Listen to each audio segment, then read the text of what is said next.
everyone, welcome to Toby and James Chat Bass, and I have my brand new Music Man Joe Dart signature Sterling that we're going to be talking about today. One of the great things when two bass players get together, which is why the conversations Toby and I have are great, is we always talk gear. We always talk about what's that new bass you've got there. So for the very first time, Toby is going to hand me this bass because I'm intrigued where this came from. First of all, before I play it and I handle it for the very first time, can you tell me the story behind it? Well, this came out for only 1 month back in May 2024. I just stumbled across it. I was just lucky enough to be on the website and I saw that they were opening it up for orders, and I bought one. I put my name down because the price was amazing. Then forgot about it for about 6 to 8 months, and lo and behold, then it arrived at my door. So, are you a fan of this instrument? I love it. I think it's really, really good. It far exceeds what I thought it would be. First of all, before I play it, what is the price point of this bass? This is currently going for $399. Wow. Which, yeah, it was an absolute steal. So when I saw it, I thought, you know, even if it's bad, I don't stand to lose that much. So I'm going to have a punt on it, and I'm really happy. And this is the bass that Joe Dart himself actually uses, isn't it? That's right, that's right. Yeah, so you can see him whenever you see him play, he'll be rocking a bass just like this one. And the Sterling, correct me if I'm wrong, is the more affordable end of the Ernie Ball Music Man basses. That's right, yeah, designed by Ernie Ball, but the factory's in Indonesia, so a little bit cheaper on the production costs. So what I'm going to do is I'm going to handle this bass for the very first time, then towards the end of this video I'm actually going to play some grooves with it so you can hear it in action. So go on. See what you think. First of all, initial feel is a really nice weight, isn't it? Yeah. It's not heavy. It's probably about £9, something like that. It's around that, which is great because a lot of Music Men basses are very, very heavy. So I love the fact that this is a lot lighter. And I love this natural wood finish as well. God, it feels so silky smooth. Do you know what the woods are? It's maple, believe it or not. Excellent. Yeah, it's the only maple-bodied bass that I've got. So, and you've got this beautifully smooth neck here at the back there, which feels kind of like a jazz bass, like a nice sort of maybe 38mm. I'm taking a guess there, but it's very similar. I'm quite sensitive to nut width here. So that already feels really, really comfortable to me. Lots of nice access up the top here.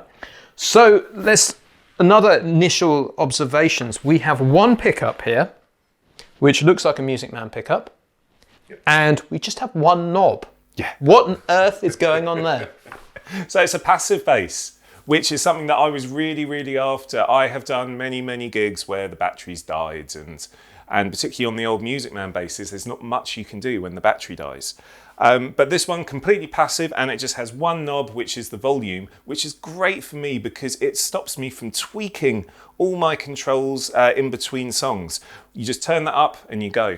Now the curious thing is that the Music Man Stingray was one of the very, very first active basses. It really pioneered active electronics, and actually they've taken it out on this bass. That's right, I didn't even know that you could get passive versions of this soap bar pickup, so I'm really pleased with it. Brilliant. Well, it looks like it's really solidly made. Those tuners feel good and solid. I'm just going to give them a twist there. Yeah, the gearing is all really nice there. Typical Music Man style bridge there. You can kind of almost pick it up by that. Is it through the back of the body or not? No, just through the bridge. Okay, because Music Man originally, if you didn't know, were one of the very first basses that strung through the back of the body as well. Wait a moment, what are the strings on this? Oh, this came with Flatwound strings, which I thought was quite crazy because Flatwounds, you're generally known for your Motown and your P bass and gives quite a dull sound. So to put it on a bright maple Music Man like this, I originally thought, oh, it could sound a bit weird, but it actually sounds incredible. Okay, so it actually ships with Flatwound strings. Yeah, I've never ever come across that before. Yeah, neither have I. These are the strings that came with the bass, and they take off so much of that brightness and that edge. Well, it's kind of that Joe Dart sound, and it's a really kind of honky, powerful sound, but not lots of zingy top end. So it makes sense to have that Music Man pickup with some Flatwound strings. It's a wonderful combination. Well, look, I think the time has come. We've spoken about it enough. It feels great already in my hands. As I've said, I've never picked this bass up before. I want to actually hear what it sounds like. So I'm just going to turn it all the way up full. Love this chunky knob and go.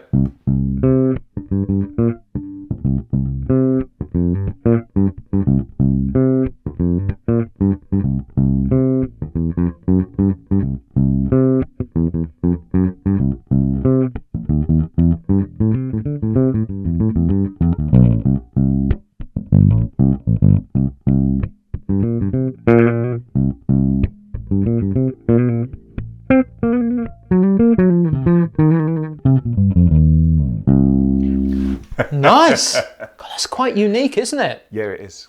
Now, here's my initial observation.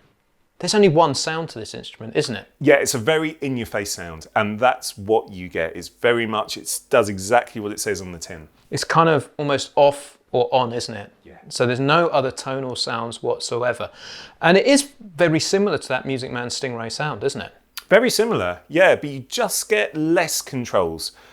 So some people might like that, some people not so much. But it's also kind of got a retro edge to it. I mean, you almost feel like I want to play a Motown riff. I think it's those Flatwounds.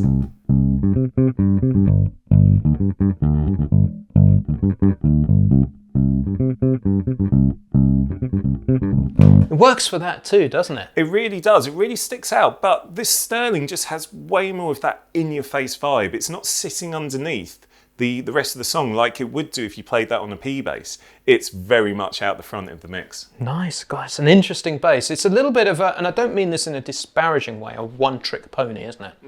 It just does what it does really, really well. So the next thing I want to do is I need to hear how this actually sounds with some drums. So can you hit play on the drum machine there? All right, 1:15. Okay. You ready? Let's go.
Right, so it does that disco thing really, really nicely. It's great for those good time style grooves. What I want to try out now is I want to test out the upper register. So we heard that really nice honky low mids down there. I want to see how the top end works, because I guess I'm slightly interested if we start losing the bite up at the top end because of the flat round strings.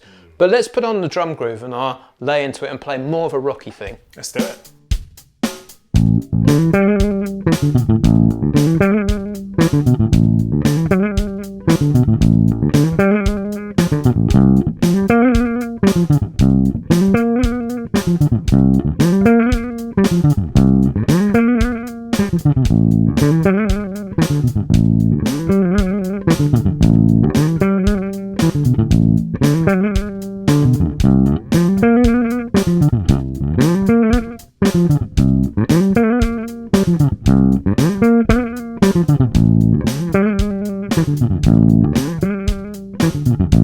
Cuts through, doesn't it? Yeah, it's quite a nice little bite up there. It's more than I was expecting. A nice, slightly zingy top end in that upper register. And I'm guessing the maple board probably really helps there. But the other thing I was thinking, if the flatwound strings really aren't your bag, there's no reason why you can't change it. And you probably just got a really great honky bass that can really cut through the mix if you want that really powerful in-your-face sound. That's right. I'm going to switch these to round wound soon just to see the difference. Indeed. You could almost, with the price point, buy two of them, couldn't you? One with round wound, one with flat wound strings. But you've just said it's a limited edition run. So do you think we're likely to see any more of these around? Yes. So you can see on the back of this bass, it says crop of 2024. Ah, yeah. And in 2025, they're planning on making a load more because it was so popular and sold out so quickly. Well, I'm certainly got my eye on one of these when the next time they come up. That was a remarkably good spot. So one question for you with this bass, James. Could you see any negatives with it? Were there any bad things you weren't too sure about?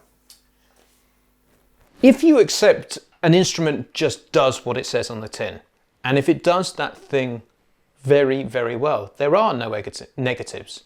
If you want a different sound, you just choose a different bass, don't you? That's right, yeah. And actually for me, I don't have a Stingray in my arsenal or anything with that big honky humbucker thing. So for me, this is a great choice for me if I want to grab that particular bass sound. So I don't see any negatives with this whatsoever. I'm blown away by the price point, $399. You can't go wrong, can you?